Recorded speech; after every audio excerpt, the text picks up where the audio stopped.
اللهم بارك على محمد وعلى آل محمد كما باركت على إبراهيم وعلى آل إبراهيم إنك حميد مجيد سبحانك لا علم لنا إلا ما علمتنا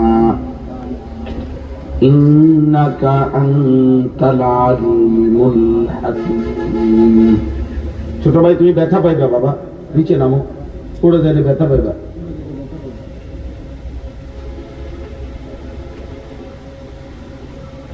আলহামদুলিল্লাহ আল্লাহ পাক রব্বুল ইজ্জত সুল জালাল ওয়াল ইকরামের ফজল কারাম রব্বুল আলামিনের ইহসান মেহেরবানি দয়া আল্লাহ তাআলা আমাদেরকে আজ 28 জানুয়ারি 2026 রোজ বুধবার মোমেন শাহী ত্রিশাল দরিরামপুর জামিয়াতুল আবরার মাদানী নিসাব মাদ্রাসা ত্রিশাল অত্র জামিয়ার হাফেজ ছাত্রদের পাগড়ি প্রদান উপলক্ষে আজকের এই ইসলাহি মাহফিলে আল্লাহ তাআলাই আমাদেরকে আসবার বসবার আল্লাহর জন্যই জমা হওয়ার তৌফিক দান করেছেন আলহামদুলিল্লাহ। আমার পরম শ্রদ্ধেয় শায়েখ আরিফ বিল্লাহ হাকিমুন নফস আল্লামা মুফতি মুশতাকুন নবী কাসিমি দামাত বারাকাতুহুল আলিয়া হযরত আসরের নামাজের পূর্বে সামান্য সময়ের জন্য কথা বলেছেন। এর আগেও অনেক শ্রদ্ধেয় উলামায়ে কেরাম কথা বলেছেন। এইমাত্র কথা বলা হচ্ছিল, আমি অনেক আগে আসছি, প্রায় 2:30 পৌনে 3টার দিকেই আমি আসছি, এখানেই ছিলাম। আমার একটা কথা, প্রথম কথা হলো ইসলাহি মাহফিল। ইসলাহি মাহফিল মানে হচ্ছে সংশোধনের মাহফিল। ইসলাম মানে সংশোধন করা। মূলত ছোট বড় আমাদের প্রত্যেকের উচিত নিজের জীবনটা প্রতিনিয়ত সংশোধন করা। প্রতিনিয়ত, প্রতিদিন আমাদের জীবনে ভুল হয়, এজন্য আমরা প্রতিনিয়ত সংশোধনের মুখাপেক্ষী। মানে হায়াতের এমন কোনো সময় নাই যে এখন আর আমি চলা ফেরা উঠা বসা ঈমান আমল সর্বদিকে আমার এখন আর কোনো ত্রুটি বিচ্যুতি নাই, সংশোধনের কিছু নাই, এমন হয় না। বরং 90 বছর বয়সেও সংশোধনের বিষয় থাকে, প্রতিনিয়তই থাকে। এজন্য কোরআনুল কারীমের মধ্যে আছে,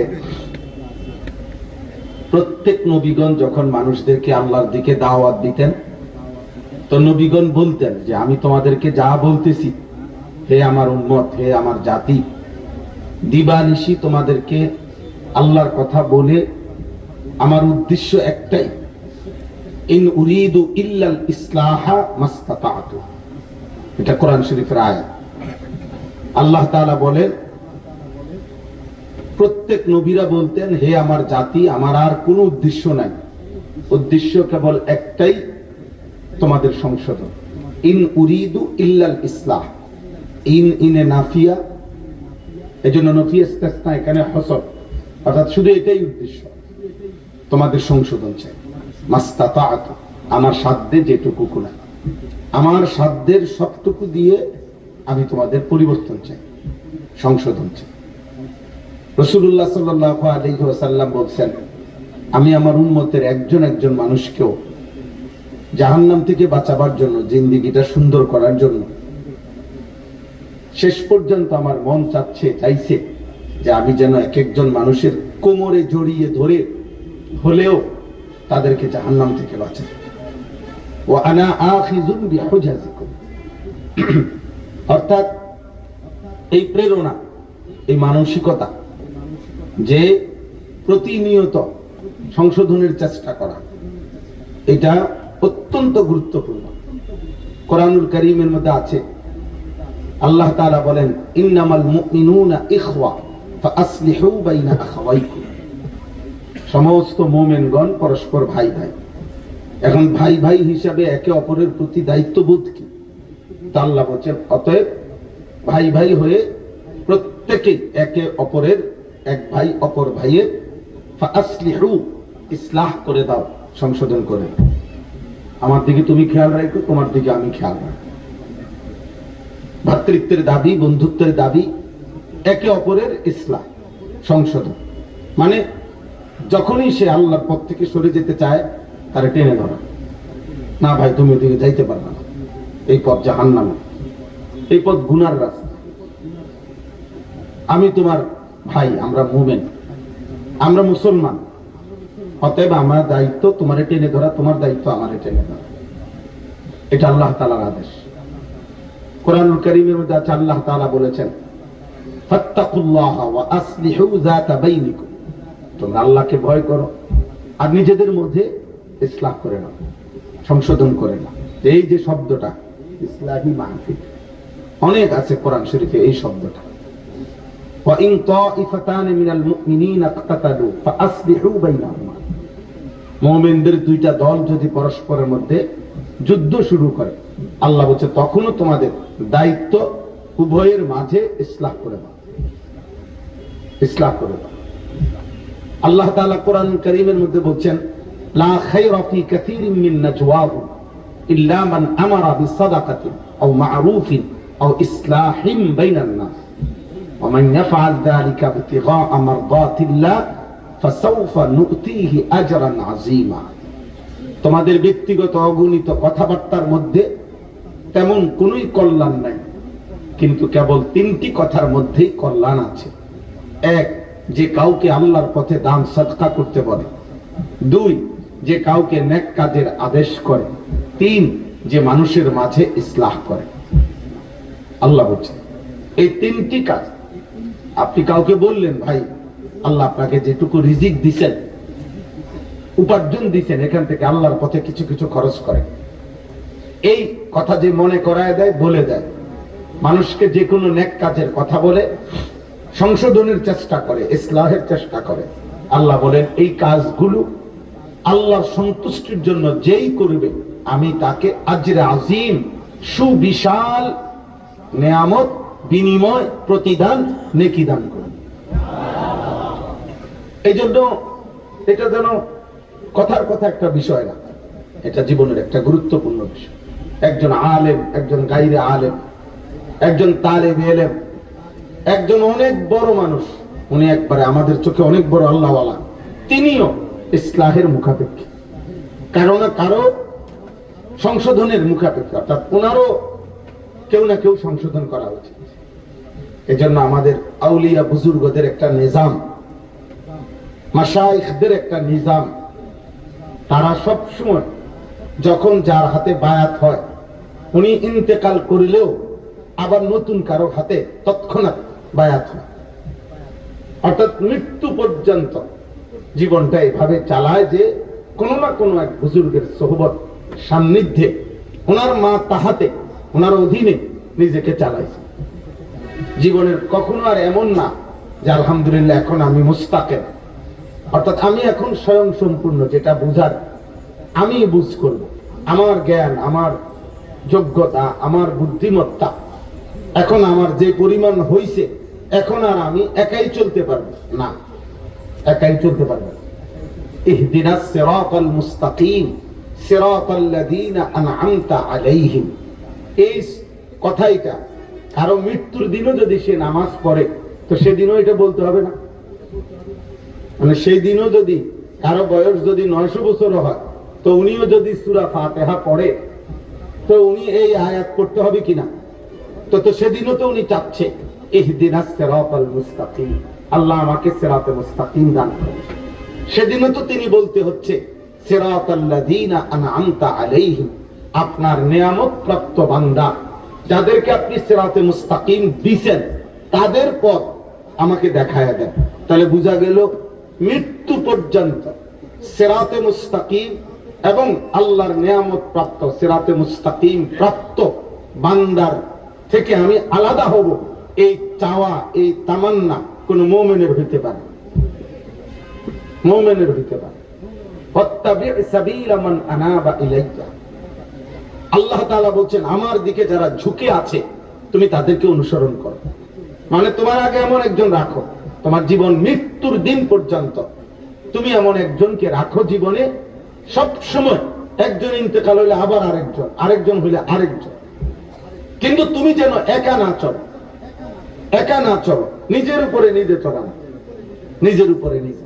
এই জন্য ইসলামী মাহফিলে তালেব ইলম আছে, এখানে অনেক অনেক উঠতি বয়সের আলেম আছেন, মাদ্রাসার উস্তাদ আছেন, ইমাম সাহেবরা আছেন, এবং সর্বশ্রেণীর সাধারণ ভাই নওজোয়ান তোমরাও আছো, বয়স্ক বাবাও আছেন, আমিও আছি, আপনারাও আছেন।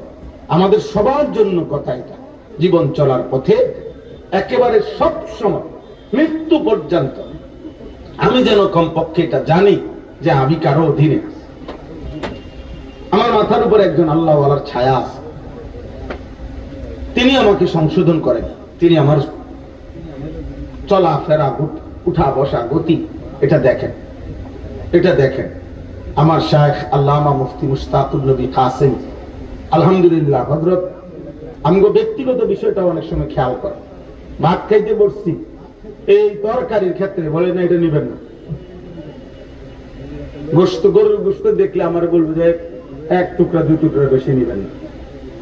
তাইলে এই এখন আমি আসছি ওইখান থেকে এখানে আসার পথে, তো ওইখানে বলছে ওইখানে আমার সময়টা একটু কমে গেছে, তো বলছে মৌলানার ভাতটা টিফিন কারির বাটির মধ্যে করে দেন।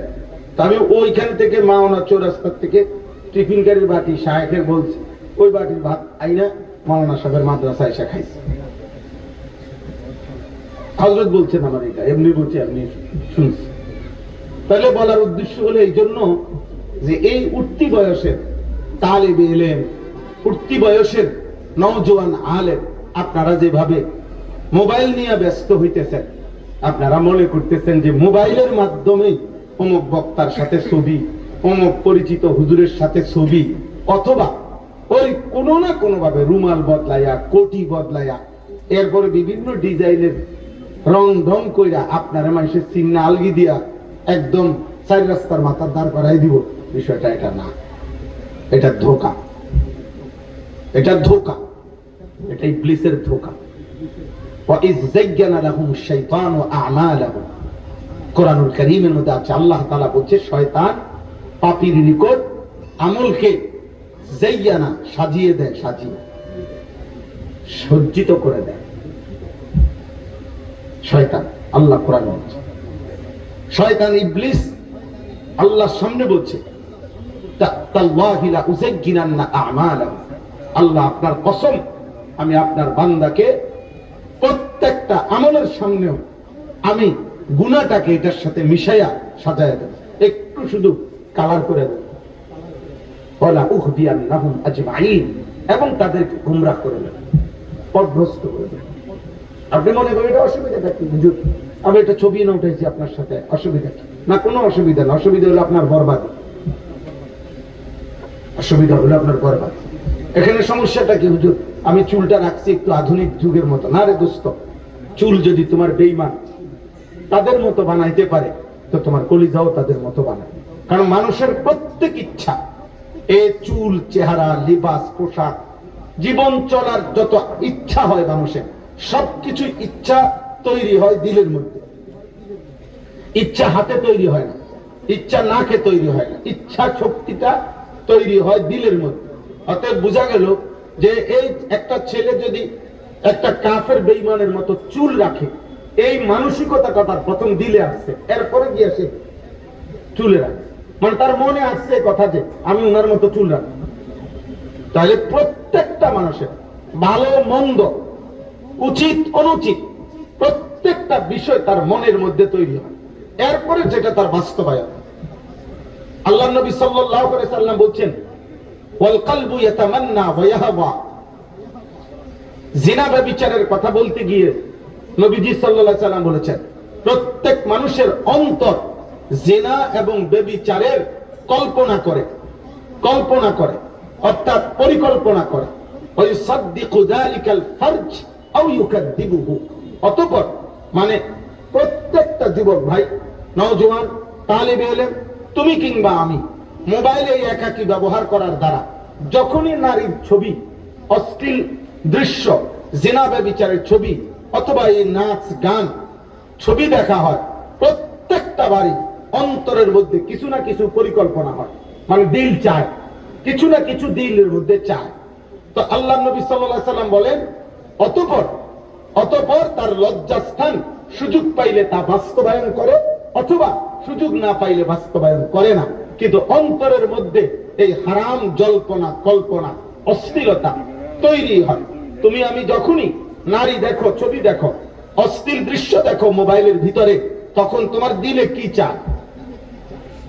তুমি মনে করো প্রত্যেকটা নাফরমান, প্রত্যেকটা এই মোবাইলে আসক্ত যারা, নারীর ছবিতে আসক্ত যারা, অশ্লীল ছবিতে আসক্ত যারা, এই বেহায়া, এই নির্লজ্জের অবশ্যই যা মন চায় সেটা হলো জিনা করতে চায়, সে এই নারীর সাথে অসৎকর্ম করতে চায়। আর আমি নিজে তাফসীরের মধ্যে পড়ছি যে এই পৃথিবীতে নারীর প্রতি ব্যভিচারের আগ্রহ যার তৈরি হয়, তার চাইতে নিকৃষ্ট, অসভ্য, চরিত্রহীন, লম্পট এবং সবচেয়ে বড় বদমাইশ আর কেউ হইতে পারে না। এটা আস্থা বদমাস, এটা আস্থা লম্পট, চরিত্রহীন। আর তাইলে তুমি তো সুযোগ দিলা তোমাকে। আল্লাহ নবী সাল্লাল্লাহু আলাইহি ওয়াসাল্লাম এটা বলছে, ওয়াল কলবু ইয়াতামান্না, চোখ দেখে জিনার দৃশ্য, কান শুনে, দিল পরিকল্পনা করে, তামান্না করে, আকাঙ্ক্ষা করে। এই জন্য দোস্ত আমি বললাম, তোমরা যারা নওজোয়ান ছেলে, তালেবে ইলম, তোমরা যারা, সবার কাছে বলি ভাই, খামখেয়ালি মনে করো না, নিজের খুব চালাক মনে করো না। তোমাদের চাইতে চালাক মানুষ পৃথিবীতে মারা গেছে, তোমাদের চাইতে চালাক মানুষ পৃথিবীতে ধ্বংস হয়ে গেছে, তোমার চাইতে বুদ্ধিমান মানুষ পৃথিবীতে ধ্বংস হয়ে গেছে। একদিন দেখবা এই মোবাইলের প্রচন্ড আসক্তি। তুমি মনে করো বলে হুজুর আমি ওয়াজ শুনি, না না, আমি এটি বুঝি, আমরা সিরা খাই না, ভাত খাই, ভাত খাই। মানুষের একাকিত্বে, মানুষের গুনাহের মন্ত্রণাই মানুষের দিলে বেশি। প্রত্যেক মানুষের দিল, মানুষের চাহিদা, মনের নফসের চাহিদা প্রথম গুনাহ করতেই প্রেসার দেয়। ইন্নান নাফসা লাআম্মারাতুম বিসসু, আল্লাহ তাআলা বলেন নফস প্রচন্ড ভাবে গুনাহ করতে প্রেসার দেয়। একবার মনে করেন মোবাইলে নারী দেখতে মনে করায় যতবার, দেখো না এই কথা মনে করায় না একবারও। কথা বুঝো না, তোমার মনে যতবার আসছে দেখা দরকার, দেখি দেখি, এর তুলনায় 1000 বারের তুলনায় একবারও তো এই কথা মনে আসে নাই যে দেখবো না, গুনাহ। তাহলে এটাই তো স্পষ্ট, এটা তো স্পষ্ট ভাব। এই জন্য এটা জরুরি। ওয়া নাফসিন ওয়া মা সাওয়াহা ফাআলহামাহা ফুজুরাহা ওয়া তাকওয়া। আল্লাহ তাআলা বলেন নফস, আমি আল্লাহ তাআলা এটাকে অন্তরের মধ্যে সাজিয়েছি, অর্থাৎ আমি বিন্যস্ত করেছি, রেখেছি। অতঃপর এই নফস কি করে? আল্লাহ নিজে বলছে মানুষের মনের চাহিদা প্রথম কি করে? ফাআলহামাহা ফুজুরাহা, তাকে প্রথমত ফুজুর, গুনাহ, পাপের কথা তার অন্তরে তৈরি করে, ইলহাম করে, মনে করায়। তাকওয়াহা, এরপরে গুনার চাহিদাকে পাও দিয়া, গুনার কুমন্ত্রণাকে শক্ত করে দাতা দিয়া সরাইয়া, এরপরে তাকওয়াহা, নেক আমল করতে হবে। এই জন্য মনের চাহিদার প্রথম চাহিদা গুনাহ, নফসের প্রথম চাহিদা গুনাহ। দিল প্রথম কি চায়? গুনাহ করতে চায়। সোজা কথা, মন চায়। আমরা বলি না যেটা আমার মন চাইছে, এই মন প্রথম কি চায়? গুনাহ করতে চায়, গুনাহ করতে চায়। এরপরে আল্লাহর ভয়, রাসূলুল্লাহ সাল্লাল্লাহু আলাইহি সাল্লামের ভয়, আখিরাতের ভয়, কবরের ভয়, জাহান্নামের ভয়, ইজ্জত সম্মানের ভয়, আত্মমর্যাদার ভয়, যার মধ্যে যেটুকু পরিমাণ সে বাঁচতে পারে অতটুকু। কিন্তু গুনার কুমন্ত্রণা, হারামের কুমন্ত্রণা, তোমার দিলেও আসে, আমার দিলেও আসে। কথা বলে না, বুঝেন না কথা? তোমার দিলেও আসে, আমার দিলেও আসে। নারী দেখলে তোমার যা মন চায় আমারও তাই মন চায়, কিন্তু বিষয়টা হলো এটাকে নিয়ন্ত্রণ করা, দমন করা। এই ক্ষেত্রে এই পারিপার্শ্বিকতা, যার সোহবত সান্নিধ্য যেটুকু বেশি আর আল্লাহর ভয় যার মধ্যে যেটুকু বেশি, তো সে অতটুকু বাঁচতে পারে, বাঁচতে পারে। কিন্তু নফসের চাহিদা চাহিদা কিন্তু হারামের প্রতি বেশি, হারামের প্রতি বেশি। এই জন্য ভাই আমি অনুরোধ করলাম, তোমরা অনেক ছেলে, ওই দেখেন ওই বেয়াদব, দেখেন এই কারে বলতেছে, দেখেন এই ওর ভিডিও করে। যাই হোক, মানে এই যে বিষয়টা ভারসাম্যহীন, মনে রাখবেন। তোমারও বলি আব্বা, আল্লাহ তোমারও ভালো করেন। মূলত আমি একদম এফসিপিএস বড় ডাক্তার, ওনারে দেখে জিজ্ঞাসা করছি, ওনার ইউরোপে আত্মীয় স্বজন ডাক্তার থাকে, ওনারে দিয়ে কথা বলাইছি যে এই মোবাইলের প্রচন্ড আসক্তি। বিশ্বাস করো আব্বা তোমরা, গোটা ইউরোপ, অথচ এই স্মার্ট মোবাইল এগুলো তাদের আবিষ্কার, কিন্তু কসম আল্লাহ আমি নিজে জিজ্ঞেস করছি, আমাদের এই অনুন্নত অঞ্চল যেগুলো, আমরা যে পরিমাণ বড় মোবাইল দিবানিশি ব্যবহার করি, ওরা এত বেশি পরিমাণ ব্যবহার করে না।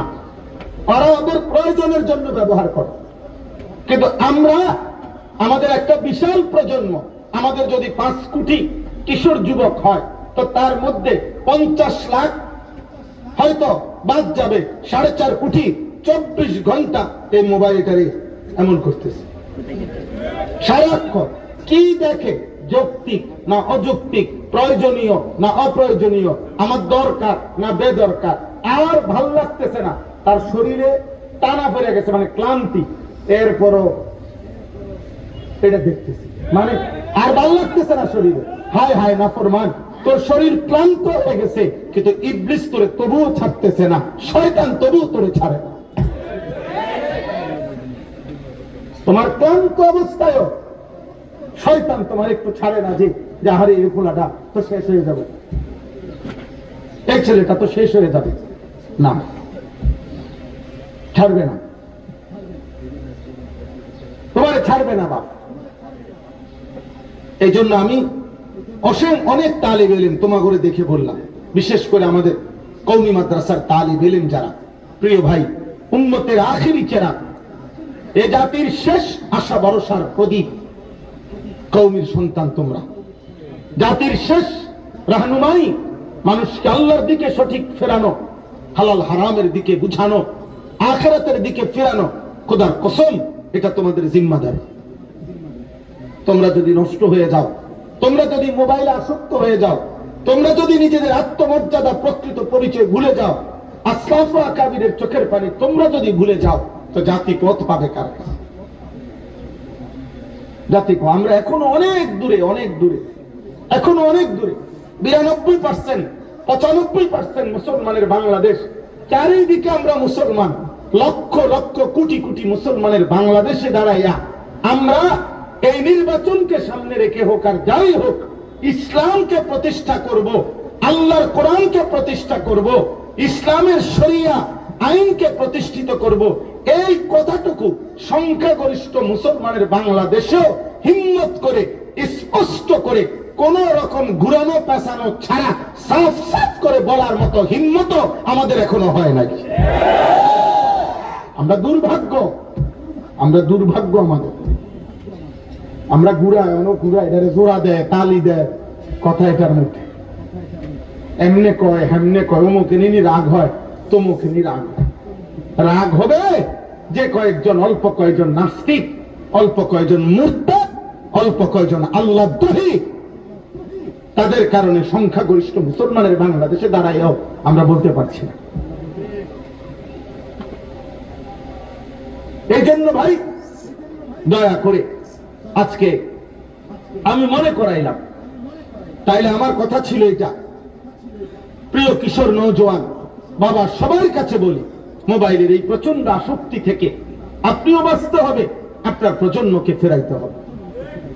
আপনারা যারা অভিভাবক পর্যায়ে আছেন, যাদের ছেলে আছে, মেয়ে আছে, যাদের ছোট ভাই আছে, যারা অভিভাবক, আপনার অধীনস্থ, এখন আমি দেখছি একটা ছোট বাচ্চা ওই আমি আসতেছি এখানে ওই ভিডিও করতেছি, তাইলে কেন? এই অভিভাবক নামে তার কোন নিশ্চিত তার একজন অভিভাবক এখানে ছিল, ওনার হাত থেকে সে এটা মোবাইলটা নিছে। তাহলে এই জালেম অভিভাবক, এই জালেম এই বাচ্চাটারে ধ্বংস করে দিবে। এটা অভিভাবক একটা জালেম, আমি বললাম। যার চোখের সামনে তার ছেলেটা অনাদরে নষ্ট হয়ে যেতেছে, মোবাইল টিপতে টিপতে, নারী দেখতে দেখতে, গান বাদ্য দেখতে দেখতে। উনি দেখে তার চুল, চেহারা, লেবাস, পোশাকের মধ্যে ইসলামের কোন চিহ্ন নাই, এই নিয়ে ওনার কোন আফসোস নাই। উনি দেখে 365 দিনে খোদার এক বছরে ছেলেটা একদিনও ফজরের নামাজ পড়ে না। মানুষ রূপী এত বড় পশু মুসলমানের ঘরে ঘুমায়, মুসলমানের বাপ খবরও নাই, মার খবর নাই। জাতি হবে কেমনে মিয়া? দেশ গড়বে কেমনে? হ্যাঁ, বাংলাদেশের এই সার্বিক শান্তি, সুখ, সমৃদ্ধি 12 তারিখ সব সমাধান হয়ে যাবে তো? হ্যাঁ, আমি শুনছি তো 12 তারিখ সন্ধ্যার পর থেকে বা 13 তারিখ সকাল থেকে আমাদের প্রত্যেককে একটা একটা হেলিকপ্টার দিব, জানেন? হ্যাঁ, খবর আসছে, এটা আপনারা পাইবেন, বইয়ে থাক। 12 তারিখ হেলিকপ্টার দিয়ে আর অটোমোটো লাগবে না। 13 তারিখ থেকে হেলিকপ্টারে চলতে পারবে। দেশ উন্নয়ন হইয়া দেশে দেখবেন যে হেলিকপ্টারে চলবে সবাই। 12 তারিখ দেখা যাবে, পত্রিকা আসছে, শেষ হাসিটা কে হাসবে? 12 তারিখ মানে 13 তারিখ পৃথিবীতে আর কেউ হাসবে না, এই শেষ 12 তারিখ মাগরিব পর্যন্ত হাসবে মানুষ। এই হলো হালাত। এই জন্য ভাই আমার কথা সাফ, আমি ছোট্ট কথা এতটুকুই বললাম। প্রিয় নওজোয়ান বাবা, আপনারা যারা অভিভাবক পর্যায়ে আছেন, আপনারাও গুনার পথ থেকে, হারামের রাস্তা থেকে, আল্লাহর নাফরমানি থেকে প্রাণান্তকর চেষ্টা করে আপনাদের অধীনস্থদেরকে ফিরাইতে হবে। আর তোমরা যারা কিশোর, যুবক, নওজোয়ান ভাই, হাত জোর করে দোস্ত, আমি বন্ধু তোমাদের কাছে বললাম, তোমরা এই মোবাইলের এই প্রচন্ড আসক্তি কমাও। বড় মোবাইল প্রয়োজন আছে, তোমার পড়ালেখার কাজে ব্যবহার হইতে পারে, তোমার চাকরি, ব্যবসা, আয় উপার্জনের অসংখ্য কাজে বড় মোবাইল ব্যবহার দরকার, ঠিক আছে, দরকার। প্রয়োজনকে প্রয়োজনের মধ্যে সীমাবদ্ধ করো, জরুরতকে জরুরতের মধ্যে রাখো। কিন্তু রাত নাই, দিন নাই, সকাল নাই, মন যা মন চায়, আমার যেটা মন চায় আমি এটাই উঠাবো, এটাই দেখবো। আল্লাহর কসম, আমি এবার বলি, কোরআনুল কারীমে সূরা আরাফের মধ্যে আছে, মনের চাহিদা মতো যে চলে, তা আমার মনে যা চায়, এটা ইউরোপের স্লোগান, এটা বস্তুবাদের স্লোগান, এটা ক্যাপিটালিজমের স্লোগান, এটা সমস্ত জড়বাদের স্লোগান, এটা নাস্তিক মুরতাদদের স্লোগান, যে আমার মনে যা চায় তাই আমি করব। ইউর লাইফ ইউর উইশ, ইউরোপের স্লোগান এটা। জীবন তোমার পছন্দ, তোমার ইউর লাইফ ইউর চয়েস, তোমার জীবন তোমার পছন্দ। এটা বেঈমানের কথা, এটা মুরতাদের কথা, এটা নাস্তিকের কথা, এটা কাফেরের কথা, এটা অবিশ্বাসীর কথা। আর ইমানদারের কথা হলো, আমার জীবন আল্লাহ, আল্লাহ রসুলের হুকুমের অধীন। এটা ব্যতিক্রম বাবা। আল্লাহ কোরআনে বলছেন, ওয়াত্তাবাহা হাওয়াহু, সূরা আরাফের মধ্যে আছে, ওয়াত্তাবাহা হাওয়াহু ফাবাতালুহু কামাতালিল কালব। আল্লাহ তাআলা বলছে, যে তার মনের চাহিদা অনুসরণ করে, তার মনে যা চায় তাই করে, আল্লাহর কসম আল্লাহ বলেন, তার উদাহরণ, ওই ব্যক্তির উদাহরণ কামাতালিল কালব, কুত্তার মতো। কালব তো কুত্তা, ওই জীবন কুত্তার জীবন, যে জীবনে হালাল হারাম নাই, যে জীবনে পাক না পাক নাই, যে জীবনের মধ্যে জায়েজ না জায়েজের পার্থক্য নেই, আল্লাহ আল্লাহ রসুলের বিধানের কোনো পরোয়া নাই, কিসের হালাল কিসের হারাম। বাথরুমেও পেশাব করে, রাস্তার কিনারেও পেশাব করে, মদও খায়, মধুও খায়, গালিও দেয়, সালামও দেয়, আপন মা বোনকেও দেখে, মোবাইলের উলঙ্গ নর্তকীকেও দেখে। আরে নাফরমান, তোর কাছে কোনো হালাল হারাম নাই, তোর কাছে কোনো পাক না পাক নাই, একবারও পেশাব করে পানি নেয় না, টয়লেট পেপার ব্যবহার করে না। এই নাপাক, এই মূর্খ, সে কি করছে, কি শিখলোটা কি? সামান্য পরিচ্ছন্ন পবিত্র থাকার মানসিকতা যার মধ্যে নাই, এই অকর্মণ্য শিখলো কি? শিখলোটা কি? এই জন্য আল্লাহ তাআলা এটা বলছে, ওই জীবন কুকুরের জীবন। কামাসালিল কালব, তোমরা জিজ্ঞেস করো অন্য মাদ্রাসায় পড়ার তো জানেই, তোমরা অন্যরা ভাইরা জিজ্ঞাসা কালব অর্থ কি? কোরআন শরীফে আছে আল্লাহ তাআলা বলছেন, ফাখালাফা মিন বাদিহিম খালফুন আদাউস সালাহ ওয়াত্তাবাউশ শাহাওয়াত ফাসাউফা ইয়ালকাউনা গায়্যা। ভাইয়া শোনো আব্বা, আল্লাহ তাআলা বলছে কোন জাতির নিকৃষ্ট প্রজন্ম, খালফুন অর্থ হইল মন্দ জেনারেশন, নিকৃষ্ট প্রজন্ম কারা? আল্লাহ বলে দুইটা বদভ্যাস জাতের। এক, আদাউস সালাহ, প্রতিনিয়ত যারা 5 ওয়াক্ত নামাজ নষ্ট করে, যাদের জীবনে নামাজ ছুটে যায়, আল্লাহ তাআলা বলেন ওরা নিকৃষ্ট প্রজন্ম। ওয়াত্তাবাউশ শাহাওয়াত, আর মনের চাহিদা, শাহাওয়াতের, লজ্জাস্থানের চাহিদা, পেটের চাহিদা, আমার হালাল হারাম বুঝি না, আমার এখন খাইতে হবে, আমি সব খাবো, আমার এখন লজ্জাস্থানের চাহিদা পূরণ করতে হবে, অতএব আমি নারী দেখব, ছবি দেখব, অশ্লীল দৃশ্য দেখব, পাইলে জিনা ব্যভিচার করব, না পাইলে পুরুষের সাথে অপকর্ম করব, না পাইলে নিজের হাত দ্বারা প্রয়োজনে নিজের লজ্জাস্থানে নাপাক জিনা করব, যেমনে পারি আমার চাহিদা পূরণ হওয়া, এটা যার মানসিকতা। আর নামাজ যার নষ্ট হয়, ছুটে যায়, আল্লাহ বলেন ওরা নিকৃষ্ট মানুষ, নিকৃষ্ট মানুষ, নিকৃষ্ট প্রজন্ম। ফাসাউফা ইয়ালকাউনা গায়্যা, জাহান্নামের সবচেয়ে নিকৃষ্ট আযাবে পরিপূর্ণ গর্ত গাই, আমি আল্লাহ সেখানে এই নাফরমানদেরকে ছুঁড়ে মারব।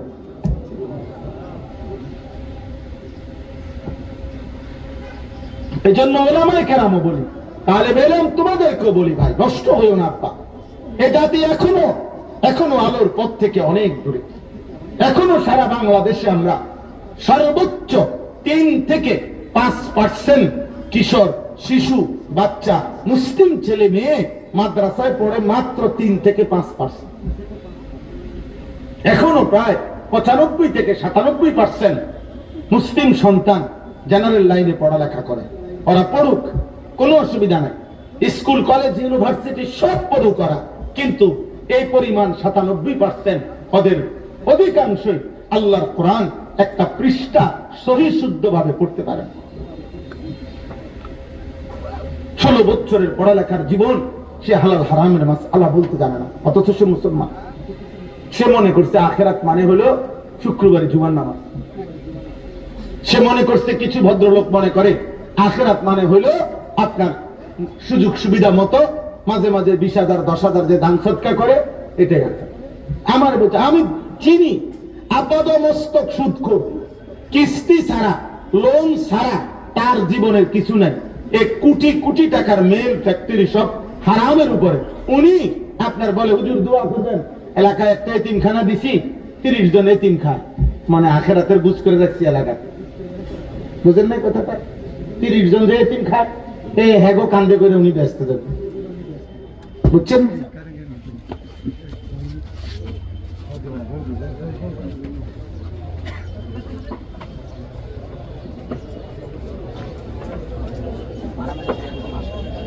এই সময়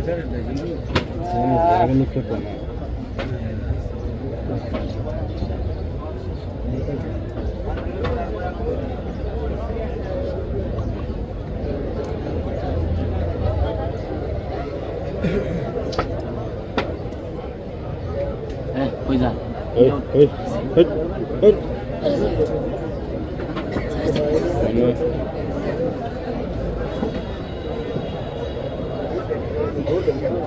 উঠেন না, এখনই দোয়া করছি।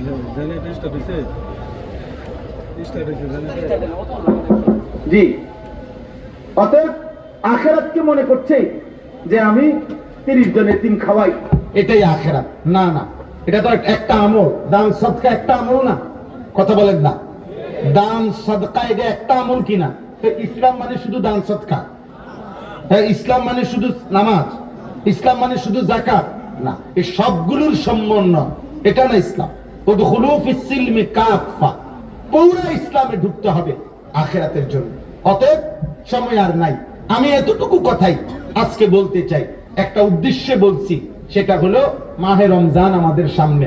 প্রিয় কিশোর ভাই, যুবক ভাই, নওজোয়ান ভাই, স্কুলে পড়া, কলেজ পড়ুয়া, জেনারেল লাইনে পড়ুয়া, তোমাদের কাছে বিশেষ করে ভাই আমার আব্বার যে মাহে রমজানকে সামনে রেখে রমজান মাসে তোমরা তোমাদের জিন্দেগি একটু ভিন্ন ভাবে সাজাও, একটু ভিন্ন। তোমরা আল্লাহর কোরআন শিখো, হালাল হারামের পার্থক্য শিখো, নিজের চাল চলন চরিত্র আল্লাহমুখী আখিরাতমুখী করার চেষ্টা করো। রমজানকে টার্গেট করে নিজের জীবন পরিবর্তন করার সিদ্ধান্ত নাও। আল্লাহ তৌফিক দান করেন। জি দেন ঢুকতে কর। যে ভাই মাদ্রাসার জন্য আলহামদুলিল্লাহ প্রত্যেকে পকেটে হাত দেন, মাদ্রাসার জন্য একটু সহযোগিতা করেন, আল্লাহ বরকত দিবে, আল্লাহ বরকত দিবে। দ্রুত দ্রুত ঢোকেন, 1 মিনিটে ঢোকেন। ভাই তাহলে বেলে উঠো, তা বড় বড় ছাত্র ভাই উঠো, উঠো। আরে তুমি উঠো বেটা। জি হাতে হাতে নেন, অসুবিধা নাই, গামছা রুমাল একটা হইলেই হইছে। আপনারা প্রত্যেকে মাদ্রাসার জন্য একটু সহযোগিতা করেন, আল্লাহ আপনাদেরকে তৌফিক দান করেন, আল্লাহ সবাইকে কবুল করেন। রমজানকে সামনে রেখে গুনাহমুক্ত জীবন গড়বার তৌফিক আল্লাহ আমাদেরকে দান করেন। জি তুলতেছে তুলতেছে তুলতেছে, ঠিক আছে। আল্লাহুম্মা সাল্লি আলা মুহাম্মাদ।